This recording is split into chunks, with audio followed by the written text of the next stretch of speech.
آپ نے سب نے جمعے کی نماز کے بعد نکل کے مظاہرہ کرنا ہے پرامن طریقے سے، ہمیشہ پرامن رہو، کیونکہ ہمارا ملک ہے، تاکہ پیغام جائے کہ پاکستان وہ قوم ہے جو اسلام کے نام پہ بنی تھی، اور ہمیں تکلیف ہوئی ہے کہ یہ وہاں کی پولیس نے اجازت دی کہ جناب آپ قرآن شریف کو جلا دیں اور آزادی رائے کے مطابق بیٹے کی آمدنی، بیٹے کا جو گھر ہے حسن شریف کا، جو اس نے بیچا ملک ریاض کو، اس کی قیمت تقریباً 45 ملین پاؤنڈز، جو تقریباً 17-18 ارب روپیہ بنتا ہے۔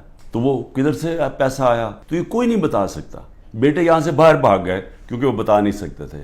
اسی طرح جو سر محل آصف زرداری نے خریدا وہ بھی یہاں سے پیسہ باہر گیا، ہدیبہ پیپر مل وہ بھی پیسہ باہر، تو یہ سب اکٹھے ہو گئے اور سارے اکٹھے ہو کے بندر بانٹ پاکستان کی ہے کہ اچھا سندھ اس کو دے دیں گے، کراچی فلانے کو دے دیں گے، سینٹرل پنجاب کوئی اور آ جائے گا، پھر نئی پارٹی جو بنی ہے اس کو بھی کوئی سیٹیں مل جائیں گی، فضل الرحمان کو ادھر پختونخوا میں دے دیں گے، اور یہ بس یہ کھچڑی پک جائے گی۔ تو یہ ساری بندر بانٹ دبئی کے اندر ہو رہی تھی کہ جس طرح کی کوئی سودا نہیں ہو رہا ہوتا کسی کے اوپر، یہ سودا ہو رہا تھا پاکستان کا۔ انہوں نے پلان بنایا ہوئے مجھے جیل میں ڈالنے کا۔ تو میں یہ چاہتا ہوں کہ پہلے آپ سمجھ جائیں کہ یہ کون سے کیسز ہیں، جن کیسز کے اندر میں صرف آپ کو 7 کیسز بتاتا ہوں جنہوں میں یہ جیل میں مجھے ڈالنے کی کوشش کر رہے ہیں، تاکہ آپ سب کو پتہ چل جائے۔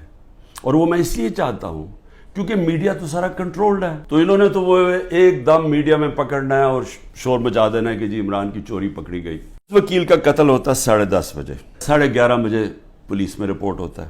2:22 میں شہباز شریف کا جو مشیر ہوتا ہے وہ سٹیٹمنٹ دیتا ہے کہ عمران خان نے اس وکیل کو قتل کیا۔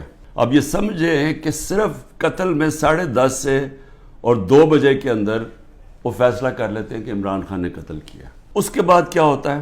اس کے بیٹے کو اٹھا کے لے جاتی ہے پولیس۔ اس بیٹے کو 12 گھنٹے سے زیادہ پولیس اپنے پاس رکھتی ہے۔ اگلے دن کی دوپہر کو وہ کہتا ہے کہ جی عمران خان اس قتل میں ملوث تھا۔ لیکن پھر کیا ہوتا ہے؟ اس کی جو بیوی ہوتی ہے، وہ جو دوسری بیوی ہوتی ہے، وہ کہتی ہے کہ فیملی کے لوگوں نے قتل کیا اس کو۔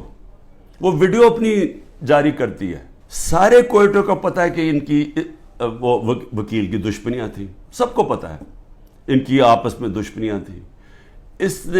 اسی وکیل نے جا کے ہائی کورٹ کو کہا کہ مجھے سبی میں نہ کیسز مجھے دو، کیونکہ میری وہاں جان کو خطرہ ہے، میری دشمنی ہے۔ یہ اس کو بڑے قریب سے دیکھ لیں، اور اس کے اندر یہ مظاہرے کیا کر رہے ہیں۔ ان کا قتل ہوتا ہے اور یہ قتل میں کہتے ہیں کہ یہ قتل اس وکیل نے طرف سے یا انہوں نے کیا، اس کا نام لکھا ہوا ہے کہ وہ اس قتل میں ملوث تھا۔ لطیف کھوسا کے گھر باہر گولیاں چلتی ہیں۔ زبیر نیازی جو کہ ہمارا لاہور کا سیکرٹری جنرل ہے، اس کے نام پہ وہ آ جاتے جی اس نے گولیاں چلائی ہیں، اور وہ گولیاں کسی آدمی کو کھڑا کرتے ہیں جو کہتا ہے جی مجھے زبیر نیازی نے کوئی پیسے دینے تھے گولیاں چلانے کے لیے۔ اب لطیف کھوسا ہمارے ساتھ ملٹری کورٹس کے خلاف کیسز کر رہے ہیں، تو وہ کیوں گولیاں چلائے گا اس کے گھر، جو کہ وہی کیس کر رہے ہیں جو ہم کر رہے ہیں سپریم کورٹ میں۔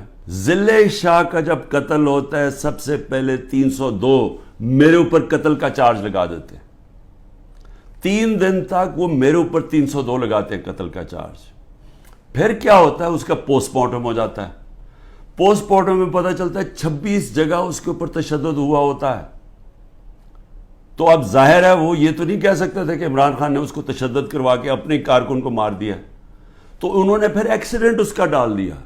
ایکسیڈنٹ میں بھی کہا کہ عمران خان اس کے اندر کوئی اس نے انفارمیشن چھپائی ہے، میرا پھر نام ڈال دیا۔ ISPR صاحب نے کہا کہ جی بڑا توہین ہو گئی، فوج کی توہین ہو گئی۔ پہلے مجھے بتائیں کہ کسی اور کی بھی عزت ہے اس ملک میں؟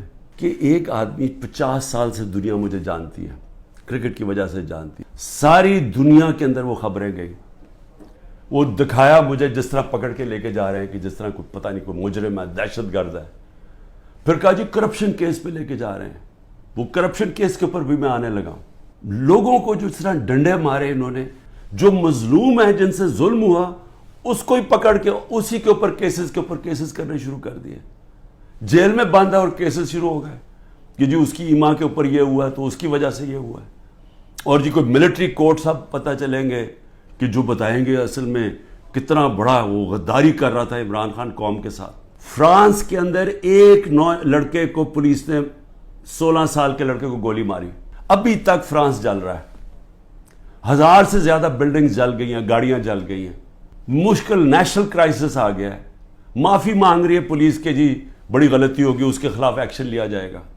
آزاد لوگ ہیں, آزاد لوگوں کے حقوق ہوتے ہیں.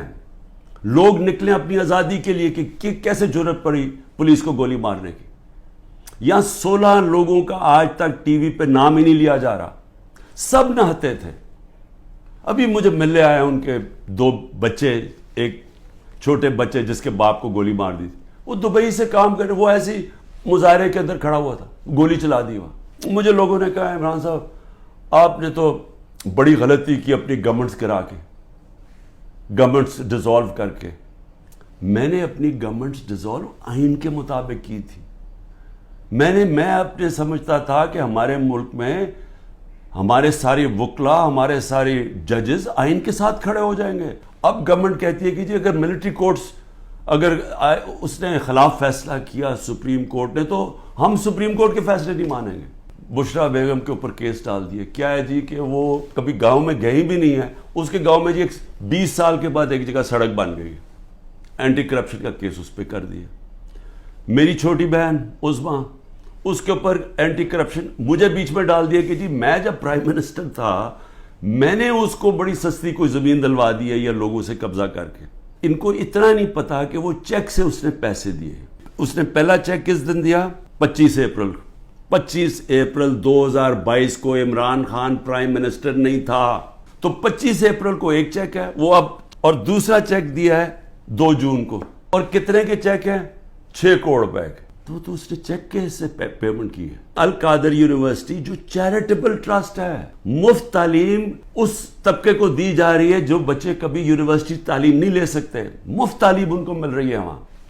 یہ کہہ رہے ہیں کہ میں نے القادر کی وجہ سے کوئی فیور کروا دیا. یہاں یونینمس فیصلہ, وہاں لا منسٹر بیٹھے ہیں, وہاں کیبنٹ سیکرٹری بیٹھا ہے, وہاں ادھر فائنانس منسٹر بیٹھے ہیں, وہ سب نے فیصلہ کیا. القادر کے ٹرسٹ میں لکھا ہوا ہے کہ 1 روپیہ نہیں مل سکتا ٹرسٹیز کو, جس میں عمران خان اور بشرا بیگم ہیں. جس طرح نمل یونیورسٹی کے ہمیں کوئی پیسہ نہیں مل سکتا, جس طرح شوکت خانہ میں نہیں مل سکتا. یہ چیریٹیبل ٹرسٹ ہے. کہہ رہے ہیں کہ میں نے اس کی وجہ سے اس کو فیور کر دیا. بھئی آپ اگر فیور کر دیا, آپ آج جا کے سپریم کورٹ میں ریٹ کر دیں کہ یہ پیسہ ادھر ٹرانسفر کر دیں. میں نے اسی قانون کے مطابق کئی گفٹس لی, کئی میں نے نہیں لی. جو بھی میں نے فیصلہ کیا میں نے بیچ دی ہیں. اس کے اوپر کیپٹل گینز ٹیکس وہ سارا FBR میں نے ڈکلیئر کیا ہوا ہے. سارا کچھ میرا ڈکلیئرڈ ہے. اس میں نے غلط کام کیا کیا. یہ کہہ رہے ہیں کہ جناب وہ اس کی غلط ویلیو دکھا دی. بھئی غلط ویلیو دکھا دی تو ان سے پوچھے جو ویلیو نکال رہے ہیں. میرا تو کام نہیں ہے ویلیو کی, میں تو نہیں جا کے بیچ رہا, میں تو نہیں اسیس کر رہا. مجھے تو جو ہے ایم ایس جو ہوتا ہے ملٹری سیکٹری آپ کا, وہ آپ کو آگے بتاتا ہے کہ جی یہ اپریز ہو کہ یہ آئے ہے اس کے ویلیو, آپ فیصلہ کر لیں آپ نے لینی ہے نہیں. یہ ہوتا ہے اور یہ پہلے سے چلتا آ رہا ہے. یہ ہے توشہ خانہ کا کیس جس پہ کوشش کر رہے ہیں کہ اندر. اچھا, اور کیس کے اندر یہ بھی ذرا سن لیں. ایک توشہ خانہ کا کیس ہے, اس کے اوپر نیب بھی بلا رہی ہے, اس کے اوپر الیکشن کمیشن بھی اس کو اٹھایا ہوا ہے, اور FIR بھی کاٹی ہوئی ہے اس کے اوپر. یہ کبھی ہو ہی نہیں سکتا کہ ایک ایشو کے اوپر 3 مختلف جگہ کیسز چل رہے ہوں. ہم نے فیصلہ کرنا ہے کہ کیا ہم نے اب اس خوف کی زنجیروں کے اندر اپنے آپ کو غلام رکھنا ہے. میں نے آپ کو بتا دیا کہ آزاد قوموں کے اندر ایسی چیزیں نہیں ہوتی. کوئی کسی کی جرت نہیں ہوتی آئین کے خلاف جانے کی, کسی کی جرت عدالت کے فیصلوں کے خلاف جانے کی نہیں ہوتی. وقت آ گیا یہ لوگوں کے گھروں کے اندر گھس کے جو گھر کی عورتوں سے کر رہے ہیں, بچے اٹھا کے لے جاتے ہیں, گھر توڑ دیتے ہیں, گھر لوٹ لیتے ہیں, یہ ہزاروں گھروں سے کر رہے ہیں. پختونخوا کے اندر گاڑیاں اٹھا کے لے جاتے ہیں. جو بھی PTI کا ملے, رشتہ دار ملے, کوئی بھی, میں ساری قوم کو کہہ رہا ہوں کہ کیا آپ یہ برداشت کرنے کے لیے تیار ہیں؟ کیونکہ یہ آج ہمارے سے ہو رہا ہے, یہ سب سے ہوگا. اس لیے اپنی قوم کو میں کہہ رہا ہوں کہ آپ کے پاس اب 2 راستے ہیں, غلامی کے اور حقیقی آزادی کے. لا الہ الا اللہ, کوئی نہیں ہے خدا اللہ کے سوا ہم کسی ظالم کے سامنے اور یہ ظلم کا نظام اور یہ خوف کے سامنے ہم جھکنے والے نہیں ہیں.